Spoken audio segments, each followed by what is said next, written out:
Having been from the traditional media side of things, in the past when people talk about buying ads, it's simply like creating one version and then going to the TV station or radio station and I just buy a package, or I say how many spots I want to run. And that's about it, right? But when you come to digital media, there are so many choices, so many things to decide. It became so complicated. But it seems like a lot of Gen Xers are also thinking that, hey, do we really need to buy ads? Because maybe if we just do a good job branding our page, that will do. So Colin, you mentioned about this change in algorithm for Facebook. I do notice that nowadays it's getting harder for us to get organic reach, and it seems they are like trying to force us to buy ads. Well, it's true that Facebook has been forcing us or encouraging us to buy ads. So what happened is how Facebook encourages or forces us to buy ads is through its algorithm. We have 1,000 followers, for example. When we put up a content, not every one of those 1,000 people will get that post. So that is called reach. If reach is 100%, that means 1,000 out of the 1,000 people will get it. Unfortunately, through my own study, I found out that on average, the reach for most pages above 1,000 followers is about 6% only, meaning you don't put up ads, only 60 people get to see that post. In order for you to reach more people, Facebook will occasionally show up and say, hey, would you like to boost this post to another 1,000 people for just $28? If we don't put up any ads, right, the reach is going to be pretty pathetic. Be careful of what you write or put out in the post, because the more salesy that post looks like to Facebook, they will reduce the reach of your post. So it reminded me of something that I used to share with my students in the poly, right? I say that, did you all pay to use Facebook? And then they will say, no. So I say, if you are not paying, right, I got news for you. You are not the customer. So if you're not a customer, guess what you are, right? You are just a product. You are the eyeballs that Facebook is actually selling, to advertisers. I mean, if you look at traditional media like TV, the TV station need to produce shows and buy shows to air in order to attract eyeballs. And yet over here, like tonight, we are actually doing the work for Facebook, creating the show for them for free, and yet they are restricting our reach. I mean, that's so unfair, right? I mean, you're not wrong. Of course, there is also the other end of the explanation of why Facebook does this is because of quality. I mean, if they don't restrict the number of people receiving a post, right, then everyone will receive everyone else's post, and that will be a nightmare, really. True. But that's another, topic altogether. Do you think that after I shared a little bit about the Facebook algorithm, do you think organic branding is still effective? I suppose for any brand to want to operate a business, right, it is always paramount to establish their brand in the first place. You need to let people know what your company stands for, what you actually believe in, and what are the stuff that you will actually do and offer for people to know you, right, and to buy from you. Especially in this time and age where we have simply too much options, and there's the democratization of information on the internet. Who are they supposed to trust if you don't have a very clear brand? Do you think, for me, somebody who's just starting out and don't have much followers, is it a must that I go and buy ads? For most of us Gen Xers, I think if we just started on social media, we might not be able to post that many contents. If you have like 10 followers on your Facebook page, what can you do? I mean, you can only sell to those 10.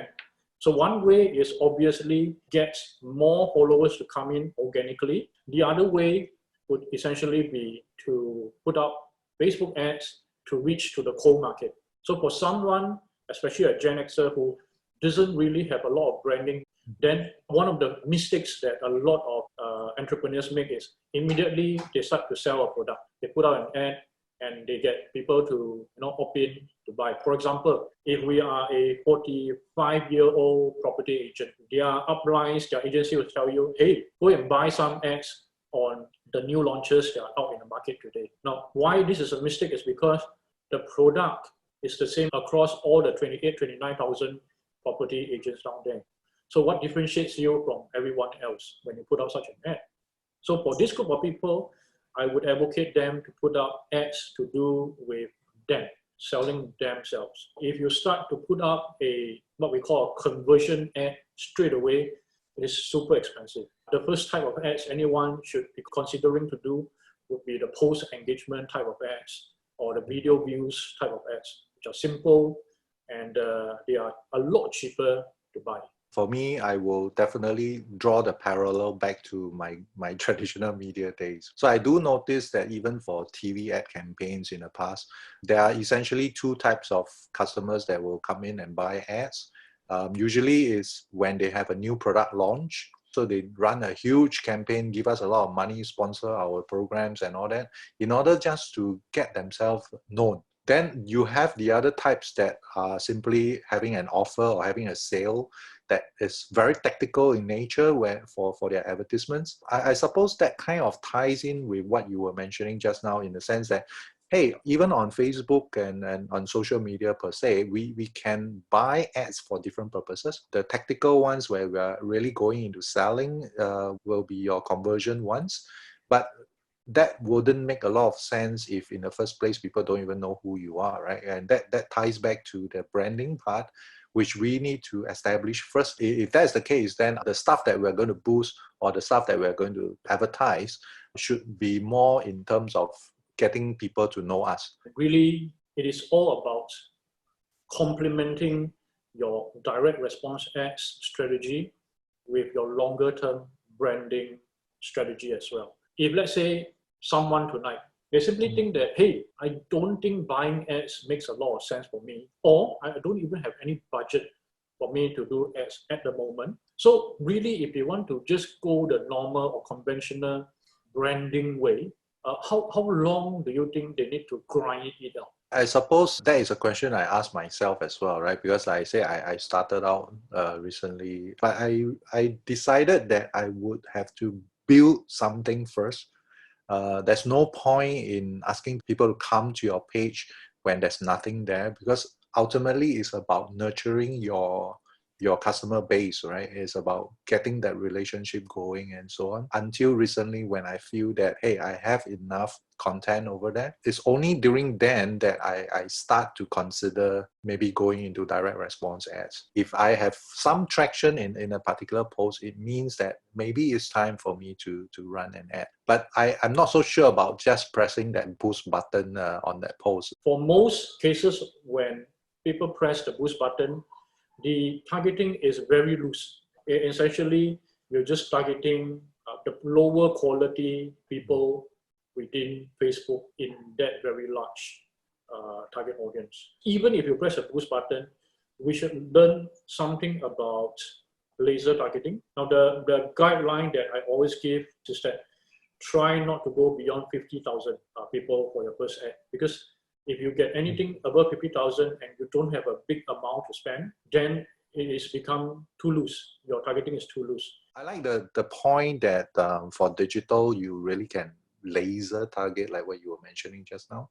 And that's, I think, the greatest strength over traditional marketing. So that is something we Gen Xers have to learn. The more I speak about this tonight, the more I'm learning that we really need to consider the buyer's journey. So I think in that sense, that is the power of digital marketing or even Facebook ads.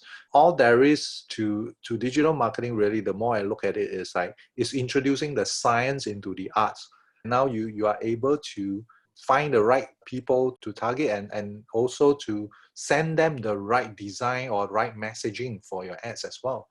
So I'm beginning to see that, hey, there is a possibility for us to apply the ads on different stages, but it's just that we need to know exactly the messaging and the approach that we're going to take for each of the different stages. So today we are talking about direct response ads versus long-term branding, which is better. I think our answer collectively would be to do both. Both of them need to complement each other, but don't run your ads too soon. You should try to put up some content, build some content first. Let me just summarize what we have gone through so far. So we talked about organic reach being around 6% for most Facebook pages across the board. we talk about even if we are doing ads, there's still room to establish strong branding, especially to nurture loyal followers. And of course, from the start, try to buy ads for the purpose of branding yourself rather than selling your products, especially if you are putting out your ads to the cold market, because this type of ads tends to be a lot cheaper. For new pages, build out your content first so that you can establish some form of relationship and trust and maybe credibility to your target audience before you start buying ads. And lastly, laser target instead of casting your net too wide from the beginning.